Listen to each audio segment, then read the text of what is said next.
In this week's upcoming lesson, we're going to be talking about the question, who is Jesus? And most of our time is going to be spent in the book of John, chapter 7. And in this chapter, many people are discussing, who is this Jesus? Is he the Messiah? Is he not the Messiah? Is he a prophet? All of these conjectures are being thrown out as to the question of who is Jesus. What I want us to look at for today, as we prepare for the lesson on Saturday, was about those who did not believe Jesus. What was something that was common among them that we can draw? In John chapter 7, verse 5, the Bible says, even his brothers did not believe him. In John chapter 7, verse 27 says, however, we know where this man is from, but when the Christ comes, no one knows where he is from.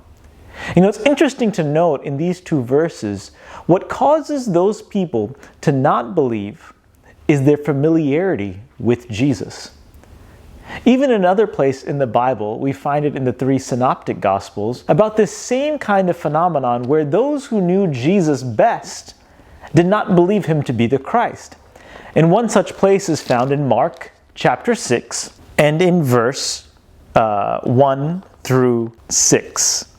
And I'm just going to read verses 2 and 3. Where did this man get these things? This man referring to Jesus. And what wisdom is this which is given to him, that such mighty works are performed by his hands? Is this not the carpenter, the son of Mary, and brother of James, Joseph, Judas, and Simon?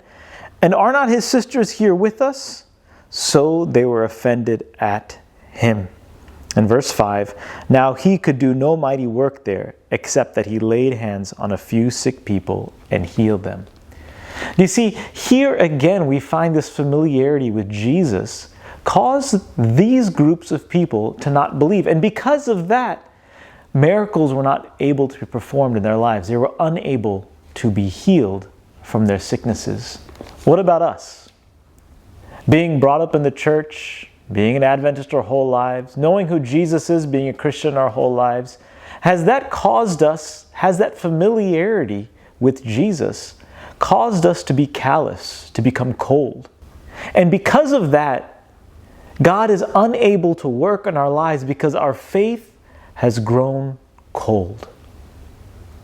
Being brought up in the church our entire lives can cause us to think, we already know this, I already know that, and we don't get excited about hearing more about who God is, about who Jesus is. And so this familiarity with Jesus causes us to doubt him because we've just known him for so long. And that's because our devotion to him is based on knowledge instead of experience.